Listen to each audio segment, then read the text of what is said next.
प्रदूषण की supreme court की तरफ से पराली जलाने के आदेश को लेकर लगातार सख्ती बरती जा रही है और सख्त निर्देश दिए जा रहे हैं। बावजूद इसके पराली जलाने के मामले कम होने का नाम नहीं ले रहे हैं। बड़ी खबर आपको बताते हैं, पंजाब में एक ही दिन में सबसे ज्यादा 1251 पराली जलाने के मामले सामने आए। यह आंकड़ा सोमवार का है, यानी उस समय जब सुप्रीम कोर्ट में प्रदूषण पर सुनवाई हो रही थी।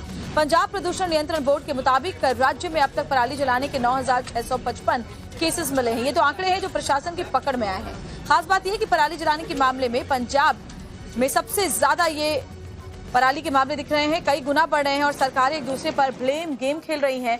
और दिल्ली एनसीआर समेत कई ऐसे राज्य हैं जहां लोग इस संकट से जूझ रहे हैं। जलाने का ये सिलसिला देखिए धड़ल्ले से जारी है। इस बीच में किसान जो हैं सैटेलाइट्स तक को धोखा दे रहे हैं। क्यों हम ये कह रहे हैं, समझिए जरा। दरअसल पराली जलाने पर नासा सैटेलाइट की नजर जो है वो लगातार यहाँ पर बनी हुई है। सुबह 10:30 बजे से दोपहर 1:30 बजे तक की ये पूरी रेंज जो है वो यहाँ पर रहती है। रेंज में उत्तर भारत के ज्यादातर राज्य जो हैं वो यहाँ रहते हैं। आपको बता दें, किसानों ने इसी के चलते पराली जलाने का वक्त बदल दिया है। अब वो क्या कर रहे हैं, दोपहर 1:30 बजे के बाद पराली जला लेते हैं वो। और कोरियाई सैटेलाइट ने किसानों की पोल इसके बाद खोल दी थी, जिससे ये मालूम पड़ा कि 1:30 बजे के बाद का समय यहाँ पर लिया जा रहा है। 10 मिनट में कोरियन सैटेलाइट वहां से गुजरती है और ये पता चलता है कि लगातार पराली जलाने का सिलसिला जारी है। पिछले साल के मुकाबले पराली जलाने के मामले बढ़े हैं। सुप्रीम कोर्ट की फटकार हो, कुछ भी कहा जा रहा हो, फिर भी नहीं रुक रहे हैं। दूसरी एजेंसियों से डेटा जुटाने के लिए सुप्रीम कोर्ट की ओर से कहा गया है। इसी बीच दिल्ली एनसीआर में प्रदूषण लोगों को बहुत परेशान कर रहा है। सुबह की बात करें तो स्मॉग की मोटी परत देखने को मिली। ज्यादातर इलाकों में धुंध छाई रही, लोगों को सांस लेने में दिक्कत हुई, आंखों में जलन की शिकायत करते हुए भी लोग देखे गए। और इसलिए एडवाइजरी भी जारी की गई है कि जब तक जरूरत ना हो घरों से बाहर ना निकले। देखिए, दिल्ली एनसीआर में जो 12वीं तक की क्लासेस हैं वो भी ऑनलाइन कर दी गई हैं, ऑफलाइन क्लासेस बंद कर दी गई हैं। इसके अलावा अभी कई एहतियाती कदम उठाए गए हैं ताकि लोग कम से कम बाहर निकले।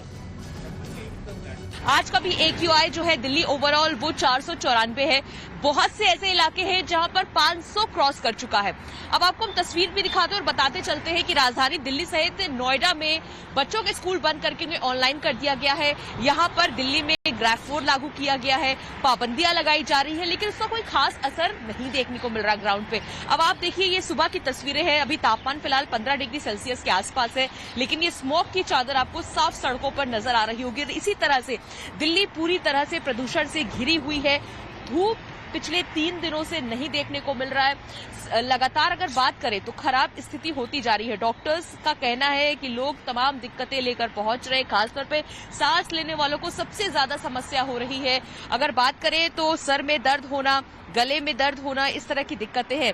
लेकिन इसके अलावा बात करें तो जो इनिशिएटिव सरकार की तरफ से लिए गए हैं, चाहे पानी का छिड़काव करना, डीजल गाड़ियों पे बैन करना, पटाखों को रोकना, इसका कोई खास असर दिल्ली में देखने को नहीं मिल रहा है। जैसे जैसे तापमान गिर रहा है, ठंड बढ़ रही है, पॉल्यूशन का भी लेवल बढ़ते जा रहा है।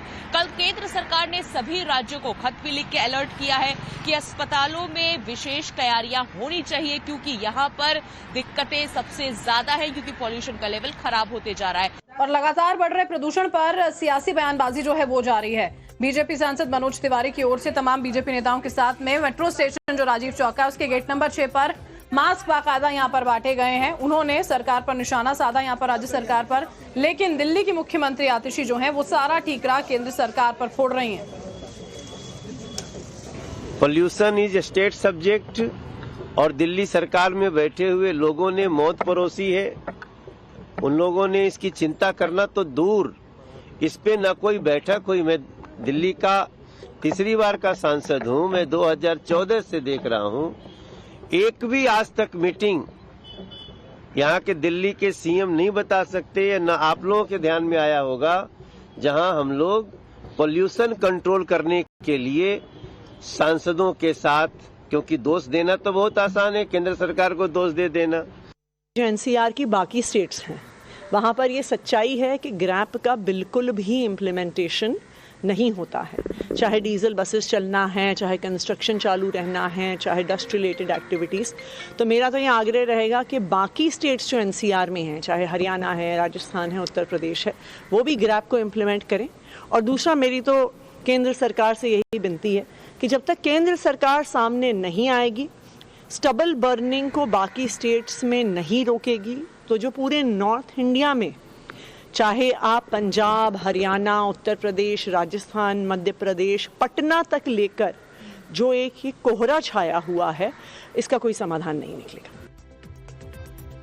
और दिल्ली सरकार प्रदूषण को लेकर एक्शन में है। केंद्र सरकार को दिल्ली सरकार की तरफ से चिट्ठी लिखी गई है और कृत्रिम बारिश कराने की बात इस चिट्ठी में कही गई है। तो गोपाल राय ने केंद्र सरकार को चिट्ठी लिखी। केंद्रीय पर्यावरण मंत्री भूपेंद्र यादव को ये चिट्ठी उनकी तरफ से लिखी गई और दिल्ली में कृत्रिम बारिश करवाने की मांग इस चिट्ठी के जरिए उन्होंने रखी है।